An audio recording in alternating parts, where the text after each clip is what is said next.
Hello, ladies and gentlemen. My name is Umar. Welcome to the Kashmir Experience.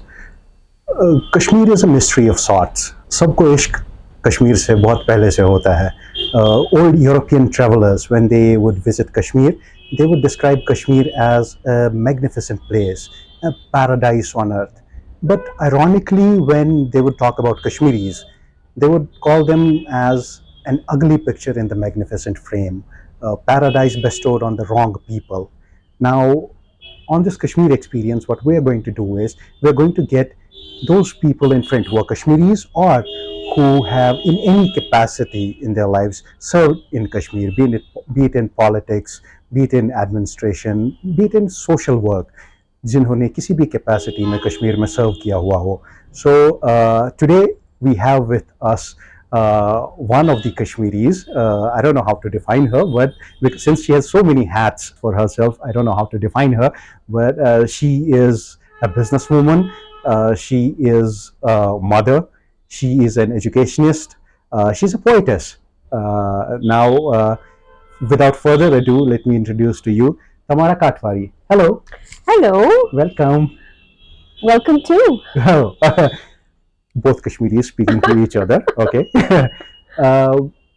Since I talked about on the show, we're going to talk about the Kashmir experience. So tell us about your journey from being a self-made woman in the United States to gradually growing your husband's legacy back home in Kashmir. Well, the journey's been quite a surreal one. Okay. I was a very independent person there, and I had more choices. The environment was quite open, but when I came, I had to get used to a different environment, a different routine, and I realized that there were so many challenges that I had to take on. But it was something that I grew accustomed to, and I felt like if I had not been from here, it would have been far more difficult for me. So I came to the realization that this was something very intrinsic for me. This was something close to my heart. Not that New York or the United States or Europe wasn't. I felt like abandoning either would leave a hole in me. I've come to be a person who was in sync with the two. Okay. And leaving either would not be something that I would be able to do. So what happened was I kept going along, and I also had to take on the responsibilities that came as a consequence of losing the man who had been instrumental in setting up this establishment. Oh, you're talking about your husband? Yes, and we lost him in a tragic accident, and I had to think of at that time the consequences of not being here. So I had to take on the responsibilities, and I had to think of also my daughter, her education, her life ahead. Because when someone passes on, Yeah. there are so many things that you have to think of. True. And that come at you without you even realizing. So that was sort of my situation. And I feel that the experience has been a very educational one.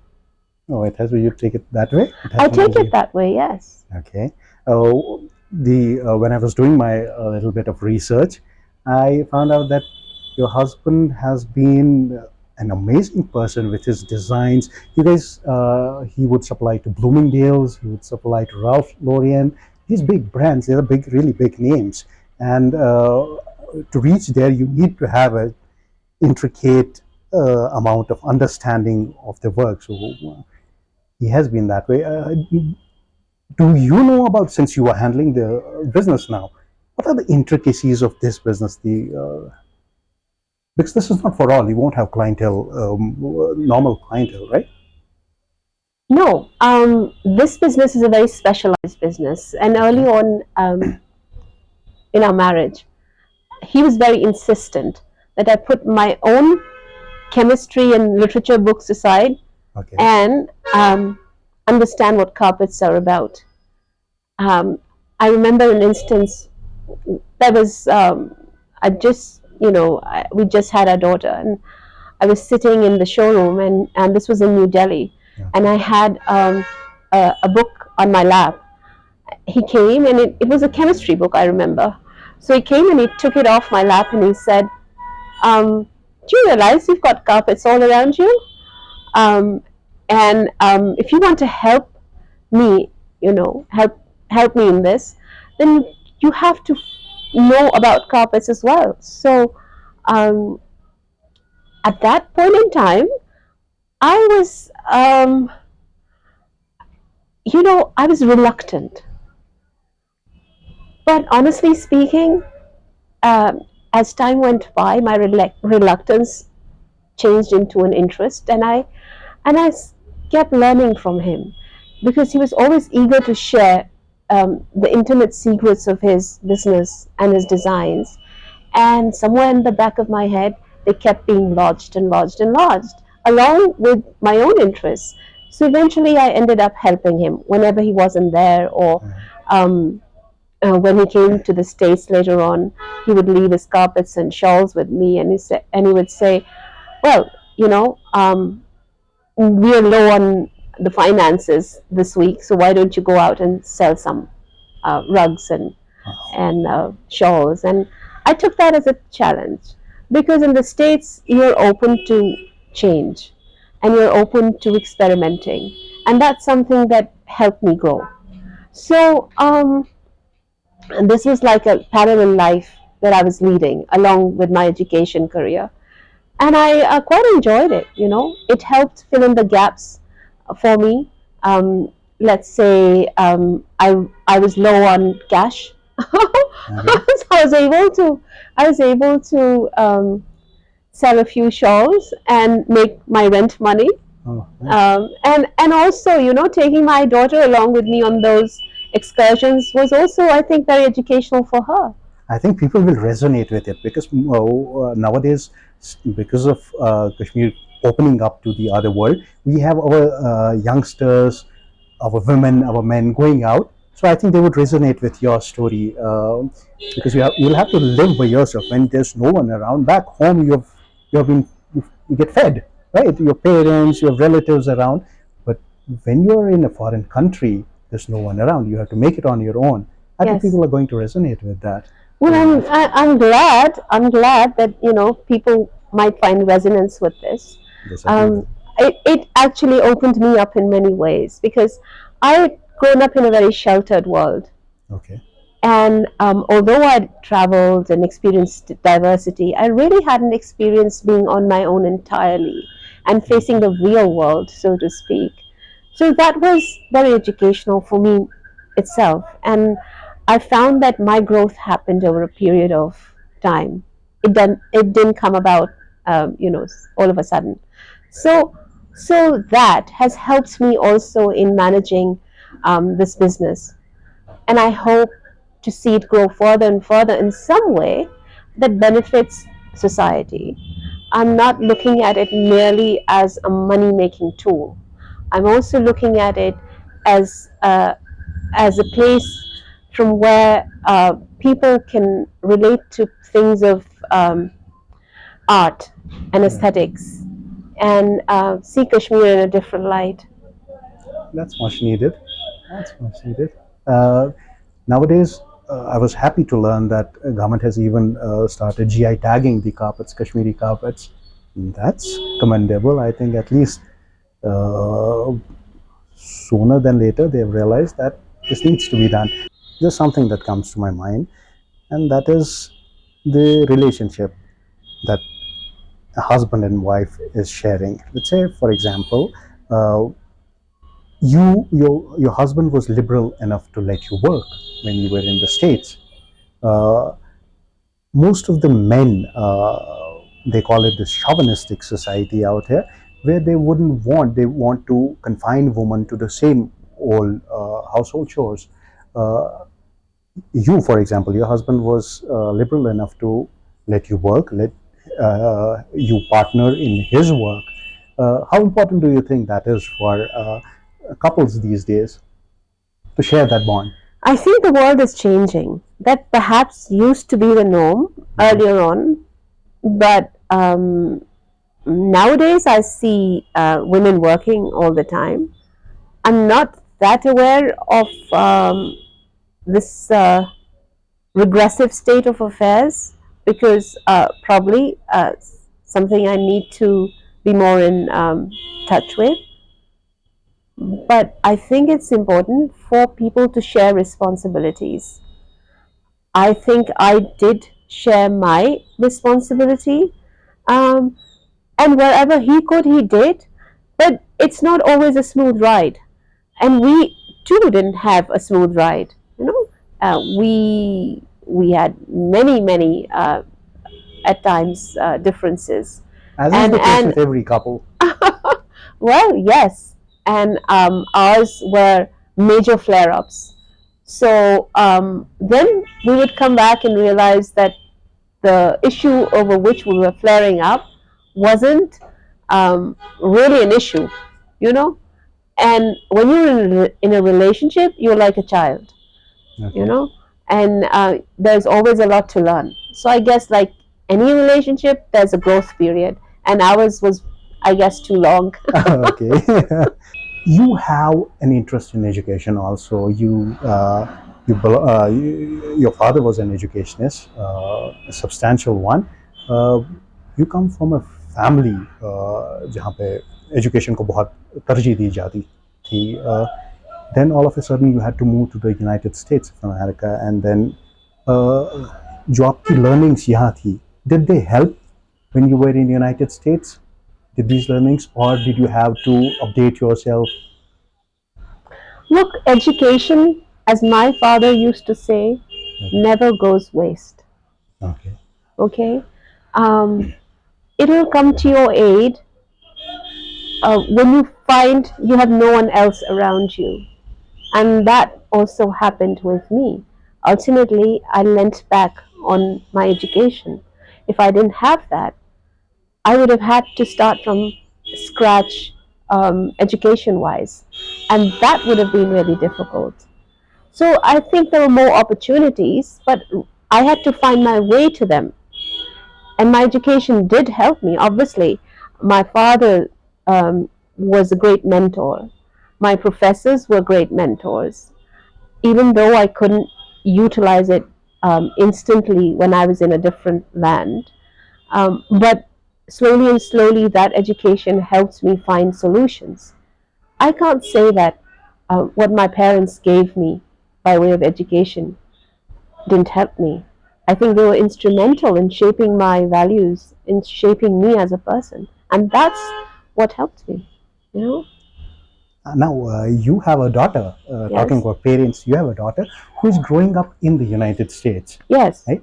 So, coming from, so you, in a way, if I could put it, you are in the transition where you're in between the generation that preceded you and the generation that is moving forward. Now, how difficult do you find the transition of culture from the people you saw when you were growing up, your elders, to inculcating the same cultures? Is it difficult because she's living in the West and it's a liberal world? I wouldn't want to inculcate any culture anywhere. I think culture is absorbed. Okay. So I absorbed the culture around me. I took through my education what was relevant to me and what I appreciated and valued.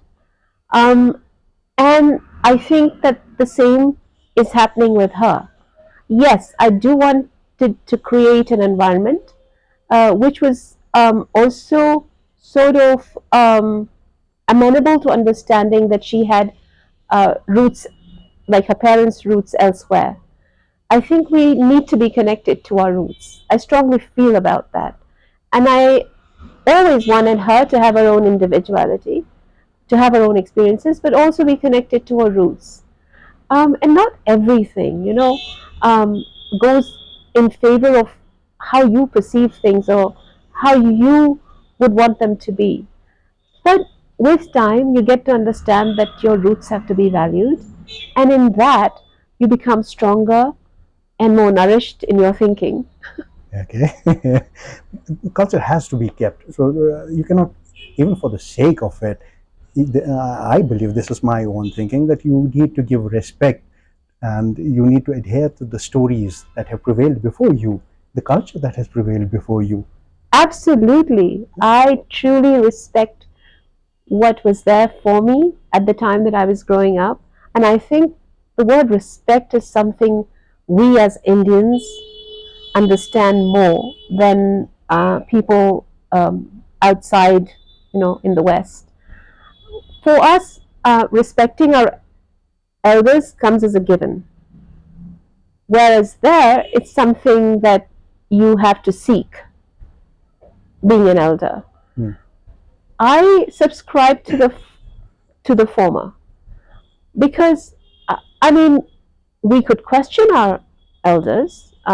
I personally could, but there were certain boundaries of respect that I would adhere to, and that nurtured me because many times we did not understand what was good for us, and we came to understand later on that yes, our parents had thought what was good for us, um, I'm not saying that every time they were right, but I felt that that sort of balanced me out. I did not take either uh, for an absolute. I was open to different points of view, and when you grow up in different cultures, you become more open to the other person's point of view as well. But when you are localized in your thinking, then it's very hard for you to imagine life in another place and the intricacies and challenges of that place.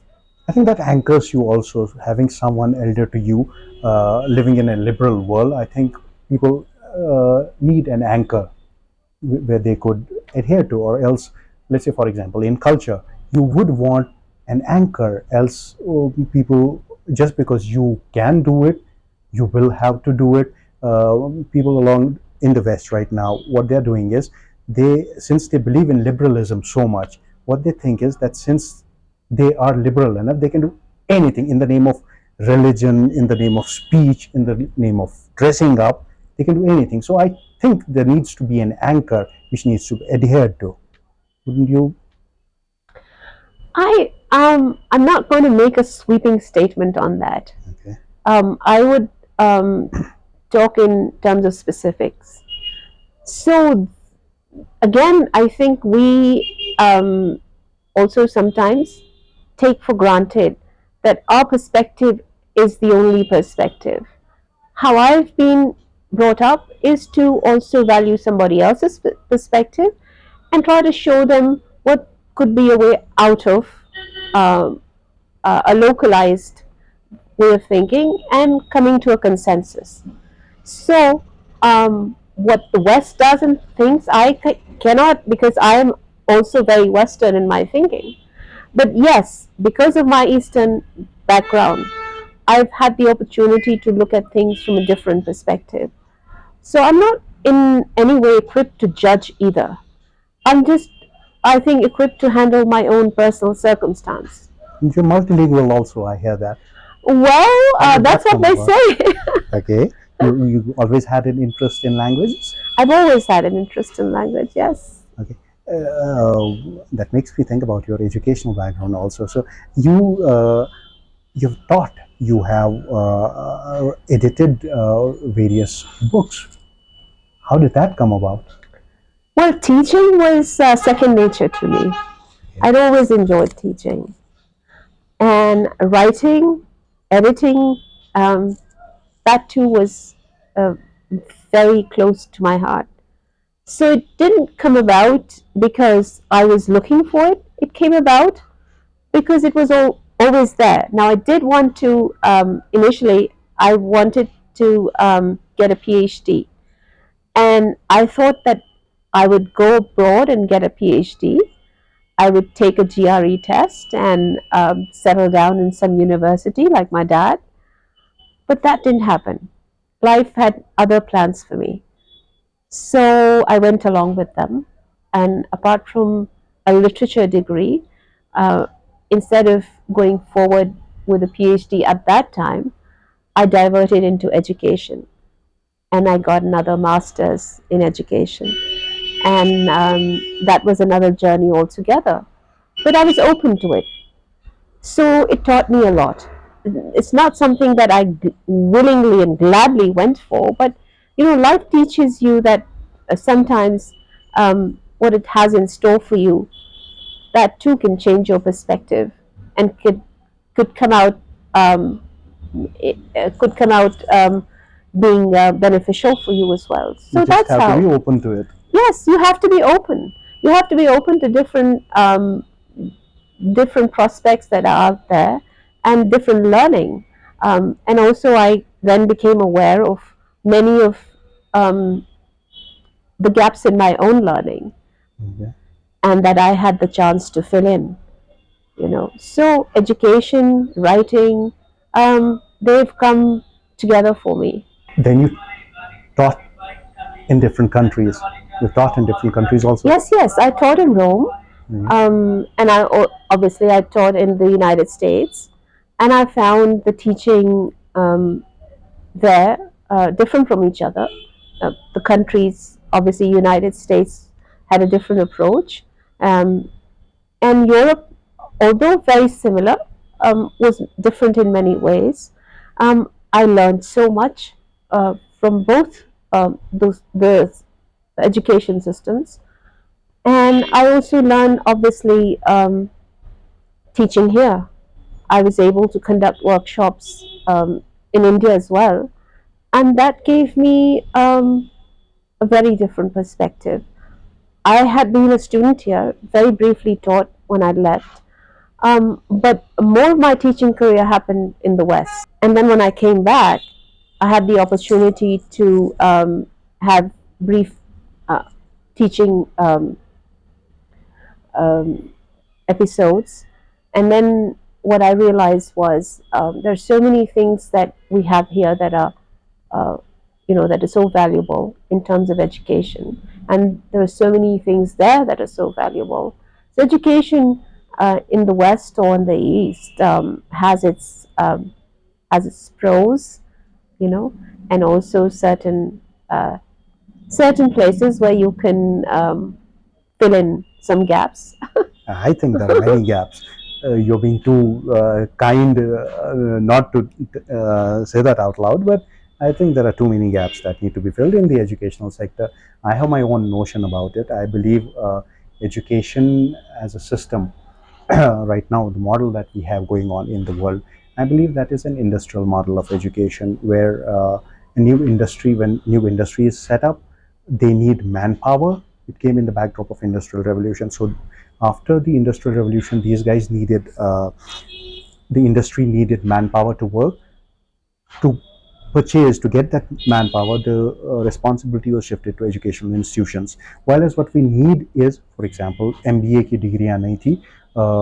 When industry became the .com of the day, they needed people to manage, so MBAs के courses start हो गए. Now what I believe in is the agricultural model of education, where, for example, an agriculturist, a farmer, he doesn't grow a plant, he just provides the conditions necessary for its growth. The plant grows by itself. I believe in education, we don't need to quantificate and pinpoint things. We need a system where we just inculcate growth, nurture our kids, our younger ones, so that, and they will bloom for themselves whatever they want to choose. I think the biggest problem in India right now is that we do not have that approach to education. But having said that, how different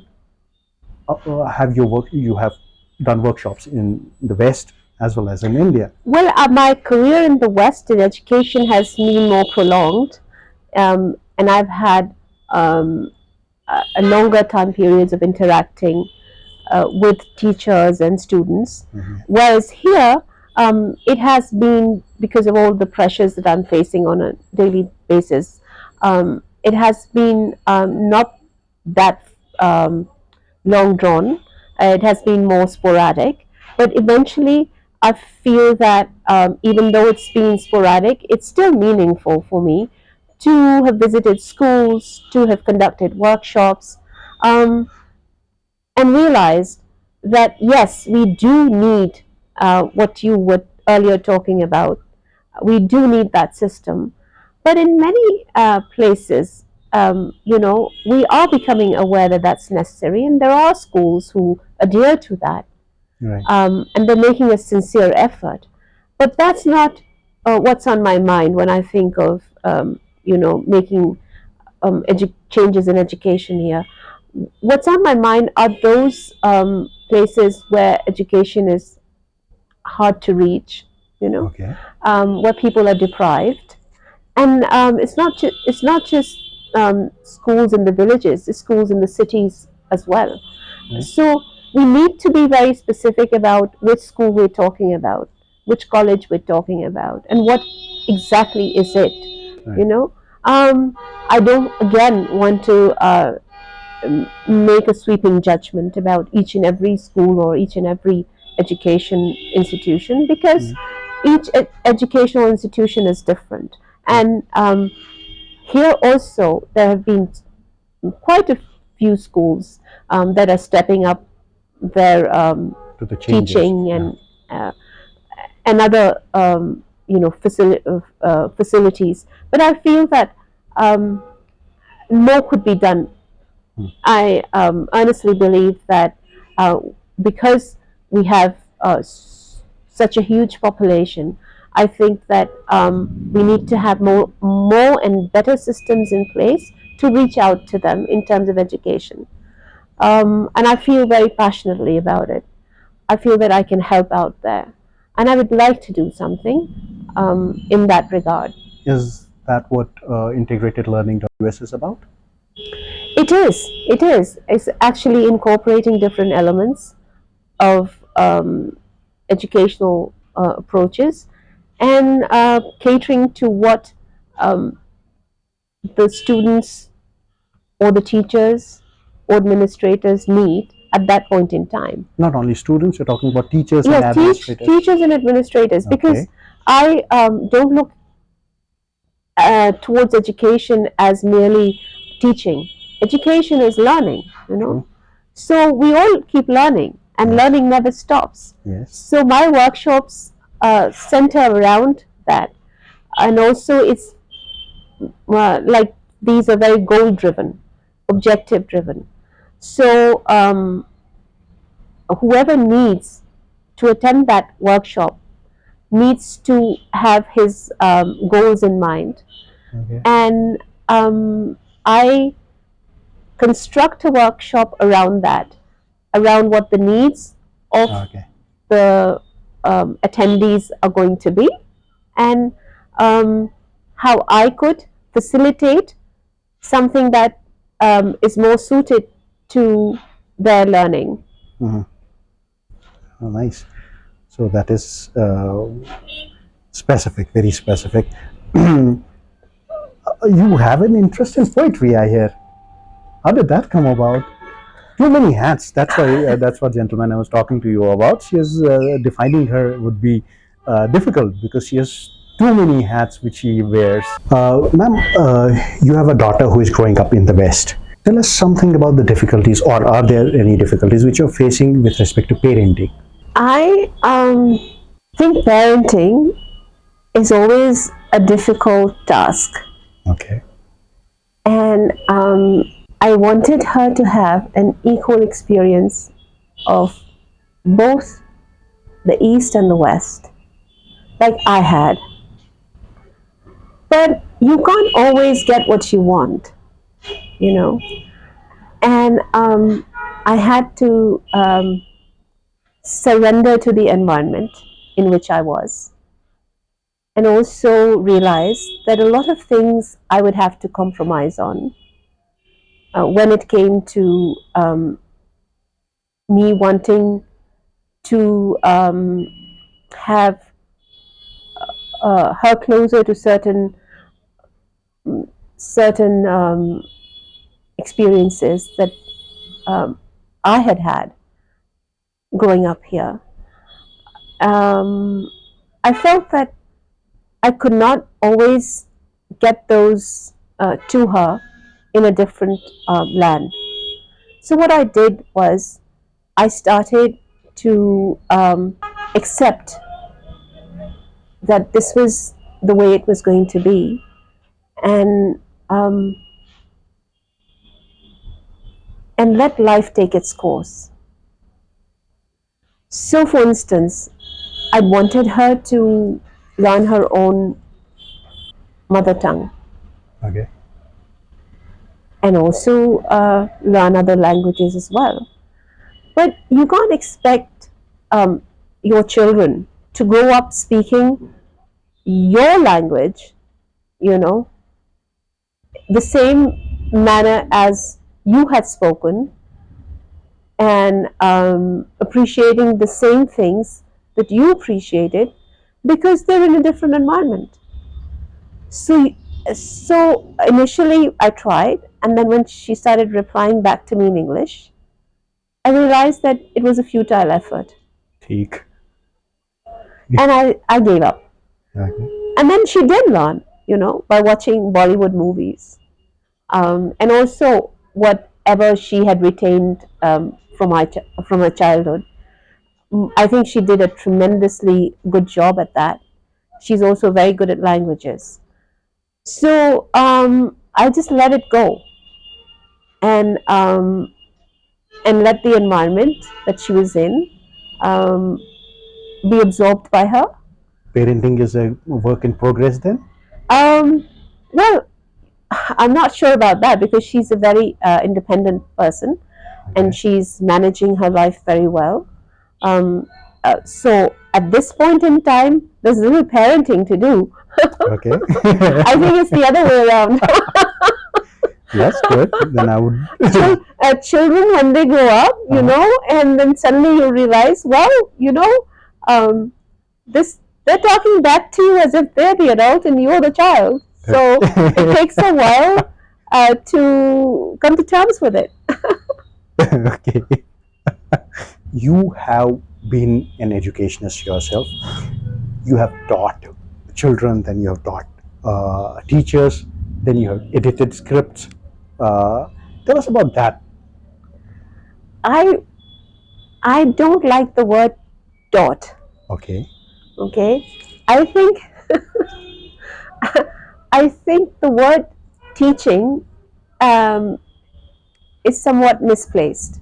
Okay. I would say I have facilitated learning Okay. because when you stand up on a pedestal and look down and teach, that learning remains in many places incomplete. But when you join hands with the people who are learning, as I do, then I feel that I've accomplished my goal as an educator. Okay. So, so I don't look upon like education as teaching. I look upon education as learning. Okay. Teaching then becomes preaching, which you certainly wouldn't want in Yes, and education. I don't want to become a preacher. Okay. All right. That's food for thought. Now, tell us about integrated.learning.us. Tell us something about it. I went through the website. मैंने आपकी website देखी थी और उस पर मैंने काफ़ी सारे आपके इवेंट्स देखे, आपके सेमिनार्स देखे. What's it all about? Well, what I do is I conduct workshops, and they're customizable workshops in different modules based on a person's level of understanding. Um, and what I try to accomplish in those is um, getting to the goals and objectives that are stated through the people who are taking those workshops. So I become the facilitator. And my objective in that is for the workshop takers is to get the experience of how they're learning in a particular field or of a particular topic has been advanced and what has been accomplished. So I want it to come through them. I provide an environment for them, I provide the resources, and I join in with them in accomplishing the goals and objectives that they're looking for. Or is this specifically for students or teachers or administrators? What Could is it be, curated towards? could be any age group.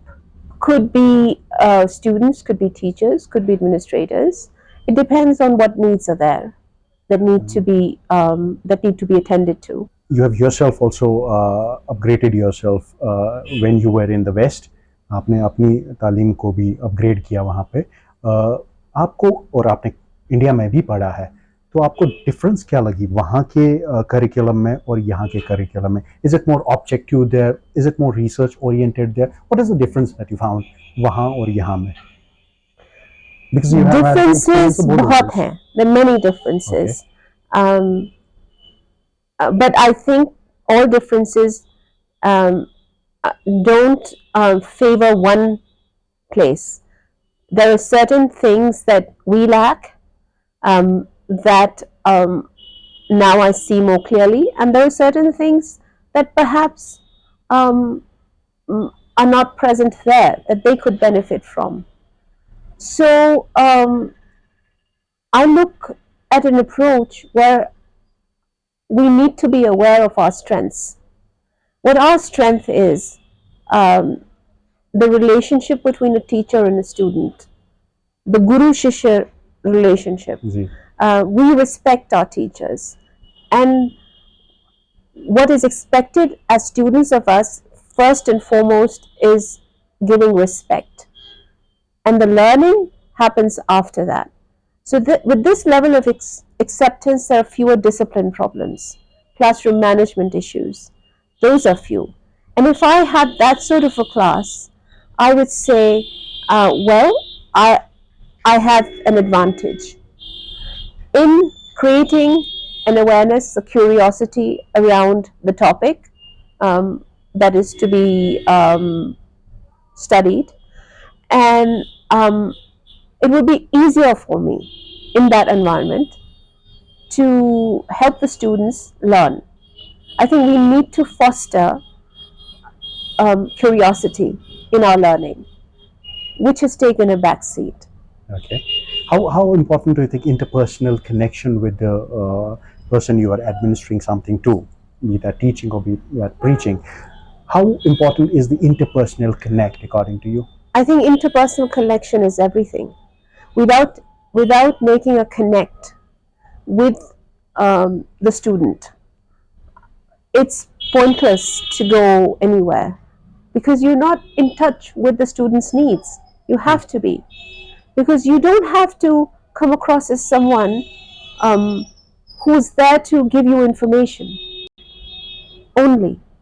I mean, if the student benefits from some of the information that a teacher gives, well and fine. But the teacher's task, I would say the educator's task, goes far beyond that. It's to create an environment with resources around the student and to help them extract learning from that resource. So it needs to be a guided approach. And that's something that I learned over the years and collected the skills for. I call that targeted learning. And I also think that we have to pay attention to that sort of targeted and strategic learning to reduce the time gap and to make it more effective. I couldn't help but remember one of the Prophet's hadith. He says, travel the world. China was the farthest place that time, so you would say, even if you have to go to China, travel. So I think, how important do you think is traveling in the context of education, in the context of educating oneself? I think traveling is very important. Exposure is very important. I think without traveling, we remain limited. Without being exposed, to different places, we remain limited. Tariq loved to travel. He had traveled to so many countries, really, and he took me around the world too. So I had with my parents traveled as well, but then the person I was married to, he took me around to so many places that I gained a lot from that. And now my daughter also has been traveling, and she loves to travel. So I think that traveling is important. But again, I would say travel, but remain rooted to who you are. You have been, now that you are involved in upholding the legacy, and that too in the carpet industry. How competitive is it these days, and what challenges do you face? Carpet industry is a very challenging industry because we are losing artisans these days due to the mechanization of economy, and people don't see much profit in it. So when there are fewer artisans and raw materials are facing inflation, it's very hard to keep up the same level of design and the same level of the intricacy that was there before. Not that it can't be achieved, but it takes a lot. So I'm facing that now. And also because you can't sell at the old prices because raw materials become really expensive. Right. Now there are cheaper knockoffs or people who have the old designs who would like to sell for a lesser price. But at the end of the day, we have to keep this art going. So that's a challenge. I have an advantage with with this business is because I've been intimately connected. I have intimate knowledge of the designs and the work and the artisans. So I guess that has helped. And though I'm facing challenges, I enjoy, promoting the art. That is my major objective. It's not it's not just to make a quick buck, which I'm not in favor of. I want to sell something that gets its proper value, and for the customer also to understand what he or she is buying. So it's a task ahead of me, but when I achieve it, I feel a sense of fulfillment, and I feel that each design here has a history, has a geography, has so much knowledge behind it. That's something I have been tapping into, creating an aesthetics and relevance around it. Which is your go-to place in Kashmir, as in where you feel, or in the whole wide world, where you would want to remain secluded in your own zone? Is there a place of sorts In Kashmir, in the whole world, let's say, in the whole world. where you would want to be all by yourself, not by anyone around? Oh, I can only dream of such a place. Okay. Yeah. You always want to be surrounded by people? Um, Not always. No, I'm at heart a loner, Okay. so I'll find a quiet corner uh, in a very busy place. But the ideal place would be somewhere up in the mountains, or I always dreamt of going um, to Florence, and there's a place up in the hill there where you can look down and maybe going up there for a few weeks. So that would be my ideal Go-to place. go-to place. Yes. Okay. Talking to you, knowing you, I cannot help but feel that you have been a warrior all your life.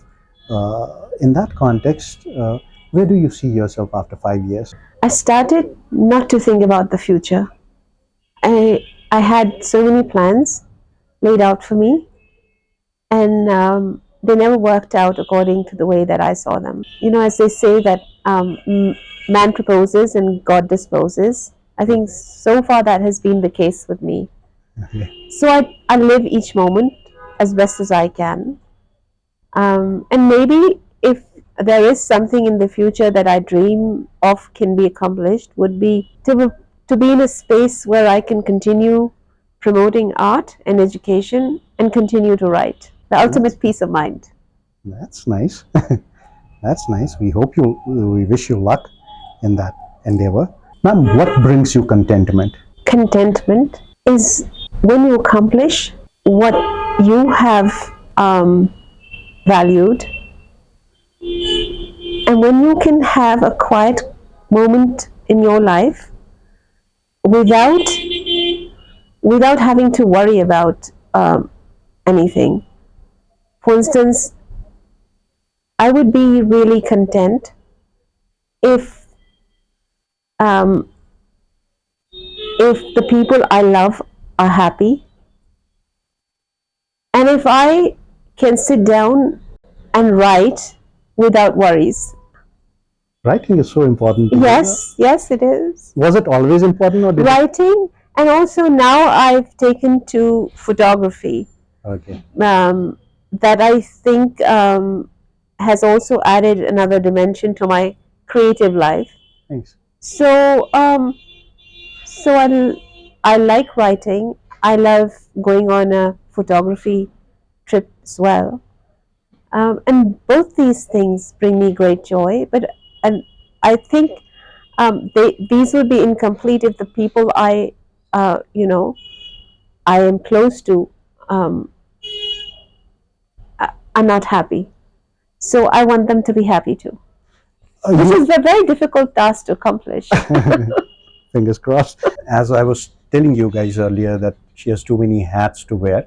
Now we also have that you write. I do. Uh, would you be kind enough to share some of your writings with us?